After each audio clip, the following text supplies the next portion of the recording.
도호쿠대 대학원 의대 연구팀은 원숭이를 이용한 실험에서 뇌에 덧셈, 뺄셈을 할 때 강하게 반응하는 세포가 있다는 사실을 세계 최초로 발견했다고 밝혔습니다. 계산에 특화된 세포가 뇌에 있는 것이 아니라 손의 운동을 조절하는 세포를 재활용하여 계산을 가능하게 한다는 것을 시사하는 것이라고 합니다.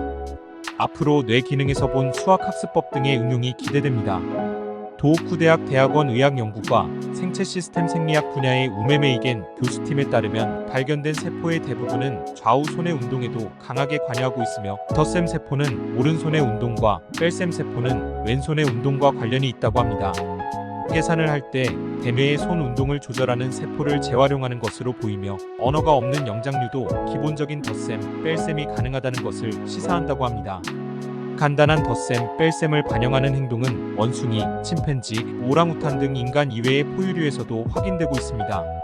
이를 통해 계산에는 언어가 필요 없고 종을 초월한 계산을 가능하게 하는 뇌세포의 존재를 암시하고 있습니다. 이 연구팀은 덧셈, 뺄셈 등수 조작 과제를 훈련한 원숭이가 덧셈, 뺄셈을 수행하는 순간의 뇌신경 활동을 조사한 결과 덧셈과 뺄셈에 강하게 반응하는 신경세포를 다수 발견했습니다. 이 세포들은 좌우 손의 움직임과도 관련이 있는 것으로 밝혀졌으며 더하기 세포는 오른손의 동작에, 빼기 세포는 왼손의 동작에 반응하도록 세포가 표현하는 정보가 변화하는 것으로 밝혀졌습니다. 계산을 수행하기 위해 특별한 세포가 있는 것이 아니라 원래 손의 동작과 관련된 세포군을 재사용하여 계산을 가능하게 하는 것으로 보입니다. 손가락으로 세거나 주판을 사용하는 등 계산과 운동에 밀접한 관계는 뇌 기능에서 설명할 수 있습니다. 사람은 무의식적으로 숫자를 일렬로 나열하여 생각하는 것으로 알려져 있는데 이를 멘탈 넘버라인이라고 합니다. 멘탈 넘버라인은 최근 덧셈, 뺄셈에도 존재한다는 사실이 밝혀졌습니다. 우리 주변에서 음악 플레이어의 볼륨을 높이려면 오른쪽 손잡이를 돌리고 자동차의 속도를 높이려면 오른쪽 가속 페달을 밟고 전기를 켜려면 스위치의 오른쪽을 누르는 등 수량을 더할 때는 오른쪽, 뺄 때는 왼쪽이라는 관계를 볼 수 있습니다. 영장류의 뇌에서 이와 유사한 표현이 나온 것으로 보아 멘탈 넘버라인은 인간의 문화나 교육에 의한 것이 아니라 원래부터 영장류의 뇌에 갖추어져 있었을 가능성을 시사합니다. 향후 뇌 기능에 기반한 수학 교육 등 교육 분야에 응용될 가능성이 있다고 합니다.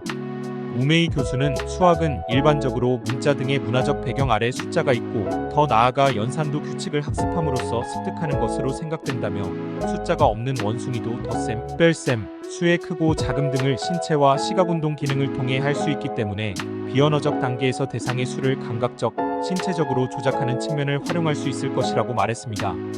비언어적 단계에서 대상의 수를 감각적, 신체적으로 조작하는 측면을 구사함으로써 나중에 숫자나 규칙을 이용한 학습을 준비할 수 있다고 말했습니다. 뇌의 장애로 인해 연산이 어려워졌을 때 신체적 조작으로 돌아가면 연산의 신체적 감각을 불러일으킬 수 있을 것으로 생각된다고 덧붙였습니다. 이러한 뇌의 신체적 기반을 알면 수학에서도 신체 감각을 통해 학습하는 것이 더 중요해질 것으로 보인다고 말했습니다. 오늘도 시청해주셔서 감사드리며 구독과 좋아요는 제작에 큰 힘이 됩니다.